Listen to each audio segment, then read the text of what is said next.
Graham, thanks very much for your time and ahead of your game up next. Can we just start first, please, with your team news, if you don't mind? I've got four names being given to me here: Lamptey, Connolly, Lallana and Welbeck. Are you able to bring us up to speed if any of these are likely to be back?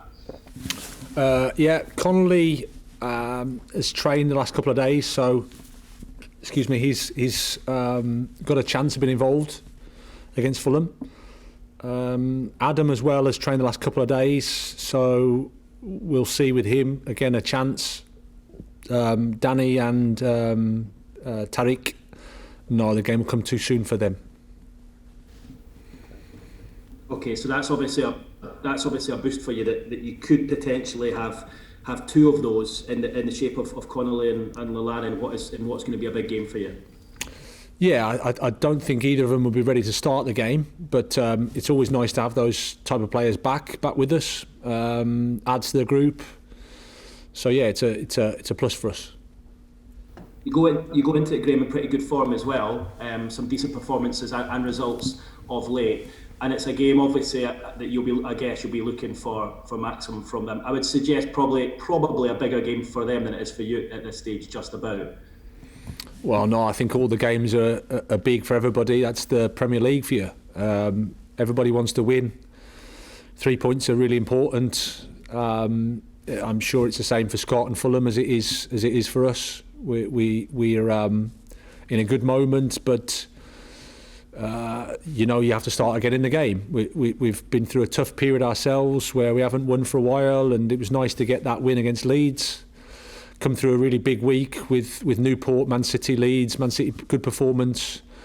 In fairness, as I've said before, we've performed quite well throughout the season, really. It's probably a game or so where we haven't.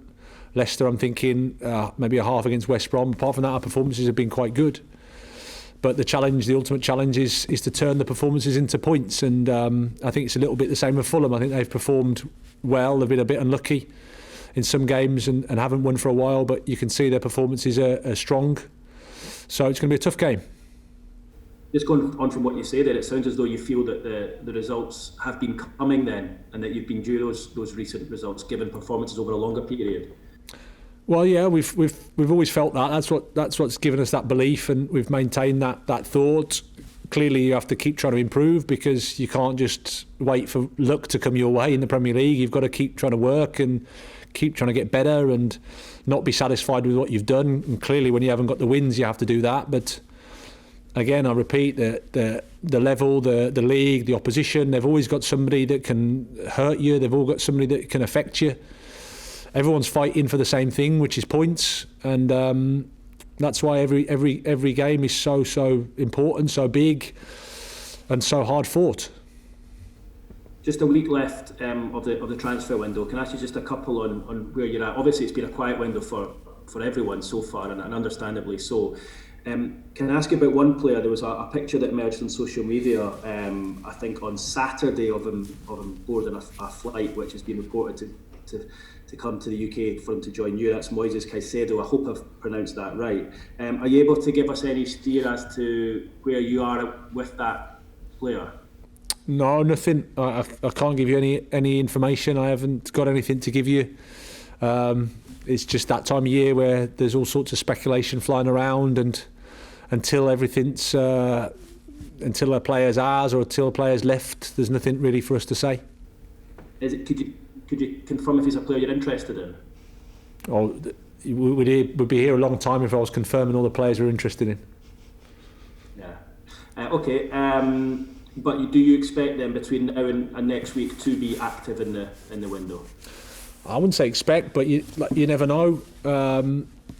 I think our job is to always be ready to try to adapt to whatever's happening, and if there's an opportunity to come that the club thinks is good for the club, and whether that's short term, medium term, long term, then yeah, we've got the responsibility to do something. But I'm happy with what we have, and the group is in a good place. Like I said, my job is to focus on those and to try to improve. Just one more from me. Some big news today in the Premier League that Frank Lampard has left Chelsea to be replaced by Thomas Tuchel. What have you made of that from the outside looking in? Well, firstly, sad to see a colleague and somebody I respect a lot lose the job. That's clear. It is part of football. It's not for us to say what football clubs should and shouldn't do. You understand when you're at this level that if results or things aren't the liking, then they have to act. So it's part of life, I suppose. But Frank Lampard's someone I respect a lot. I think he was of course a top player that's taken the step into coaching and management, and it's an uncomfortable step, I think, but he's had the courage to do it. I think he's always one of those people that looks to try to improve and learn from his experiences, and I'm sure he'll do that, and we'll see him back in football pretty soon. As with anybody, I wish Thomas well if he is appointed, and I wish him well, of course. I mean, you're obviously a young manager yourself, like Frank. Is there ever a worry that if you get, a sacking at that stage in your career, it's difficult to come back from? Well, I think somebody. It could have been Jose Mourinho or somebody with far more experience than me. I think it's part of the life as a manager. Everybody knows that at some point you'll receive that. Like I said, the people that own the clubs, they have a huge responsibility. So you have to respect that position and do your best. And if it's not meant to be, it's not meant to be. But try and get as much as you can from the experience.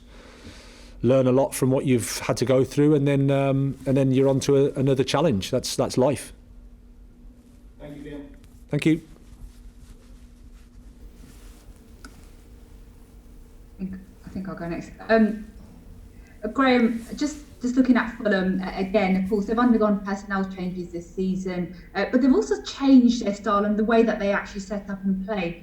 And how tough a match are you expecting, given that they've improved defensively in the last couple of weeks and months, for your forwards in this match on Wednesday?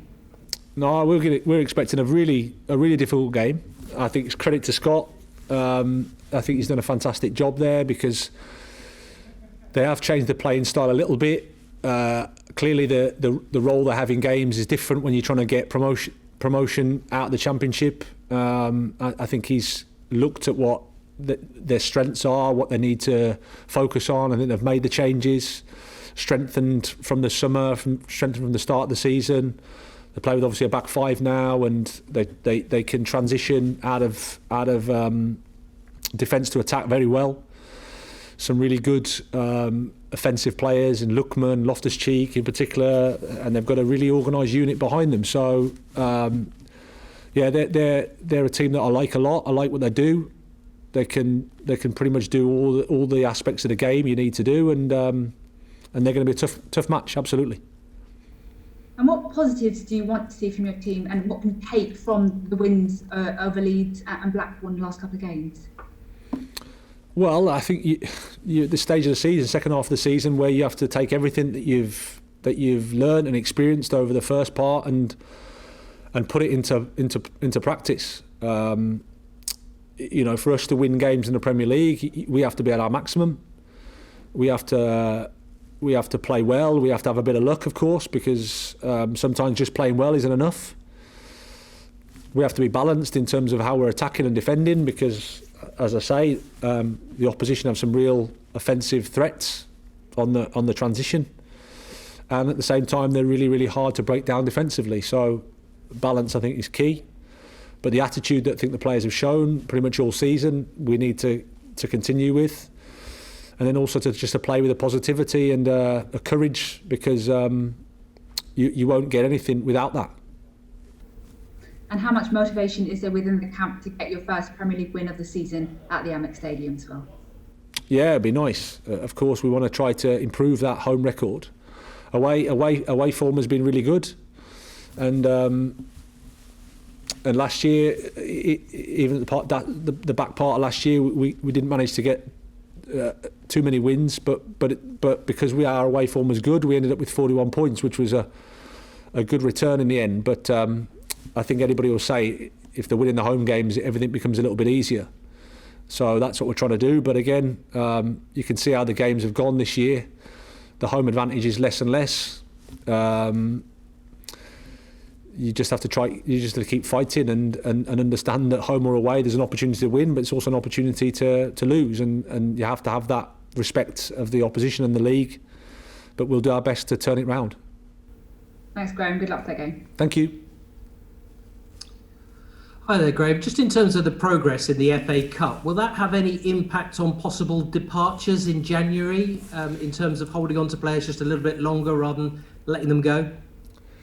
I don't think so, Johnny. I don't think you can make those. They're quite longer-term decisions based on one game. I think we've got a squad now that we're comfortable with in terms of players that have indicated they need to get more game time. I think have had that possibility, and then we've still got players that are fighting to play and are able to provide competition which you need over the next few weeks and months. In terms of back-to-back wins, obviously a boost. Are you a believer in the word confidence? Is there such a thing that, people talk about it all the time? Is it just simply too simplistic to use one word to describe any kind of momentum you might get from 2 wins? Yeah, well, I believe in confidence, but I also think it's quite simplistic to just say it's about that. But clearly, I think winning football matches helps, Johnny. It's certainly from my experience, it's not a disadvantage. I'll have more of them if I could. Certainly makes my weekends a bit more bearable. I think the good thing is that you can come through a really tough period because you get tested on all sorts of levels when you don't win, and you face, of course, criticism. You face feedback, you face doubt, you face all those things, and you have to stay strong as a group and stay strong as individuals, and that's why it's nice when you can come through that period. But you know that it's round the corner again, because that's the nature of the league. You have to keep fighting, keep trying to progress, and wins help that process, because it just gives people belief, confidence, all these words that sound easy and nice, but they give people that. And in terms of Fulham, I know you mentioned some of the individual players that they've got, but they seem to have a lot of pace right across the pitch, don't they? That's maybe one of their biggest assets. Yeah, physically very strong. I mean, they've got players that have played Champions League finals, Champions League semi-finals. Loftus-Cheek from Chelsea, Lookman on loan. They've added well, they've strengthened well. I think they're obviously suffering from the start they had, but I think the team now isn't really a representation of that start. Changed a lot. Credit to Scott. Have recognised what they need to do to be competitive in the league. Adapted the style a little bit, and without losing too much. They can still, a lot of the things they did well in the Championship they can still do, but they've added different dimensions. So they're a team I respect a lot, I like a lot, and will be a tough game for us. But that's the Premier League, that's what we're here for. Brilliant, thanks for your time, Graham. Thanks, Johnny. Hi, Graham. Just in relation to this upcoming game against Fulham, the word branded six-pointer is used fairly often enough. But given the fixtures and given that you have Tottenham and Arsenal coming up, I know it's January, but is this really a six-pointer? No, as far as I know, you only get 3 for this one. But if we win, I'll take 6. Yeah, no problem. I think the point is it's. If you ask me, if you ask Scott, I'm sure we'll both say, yeah, we'd love to win, and 3 points would be fantastic for us. The reality is we've got another 50-odd points to play for in the Premier League, and nothing's finished. Certainly in January, you have to keep fighting, but I'm sure both teams want to win the game. And Graham, just a quick word on the acquisition of Percy Tau. An exciting sort of a player, probably in the mould of a St. Maximum of Newcastle. What do you think he's going to bring you for the rest of the season in terms of that bit of flair and craft? Yeah, different. I think I don't like to compare players. I think it's different in terms of how they do things. But Percy's got his own qualities, his own attributes. He plays in space well. As I said before, the important thing for us is to try to settle in with us and get to know each other. And the more we understand him, the more he understands us, the better our relationship will be and the better he'll play. But he's another player that we're excited about and we're looking forward to working with. Yeah, and I suppose, Graham, lastly for me, you mentioned there about not talking about incomings in the January transfer window, but in terms of sort of youngsters or players on the fringes of the squad, will there be able to see many youngsters going out on loan before the end of the deadline? Again, you never know, but like I said before, I'm quite comfortable with the squad we have now. I think there's a good balance between youth and experience. We've got good competition for places, and at the same time, good numbers that can deal with the fact that we're going to have a lot of games. So at the moment we're in a good place. So no major decisions yet.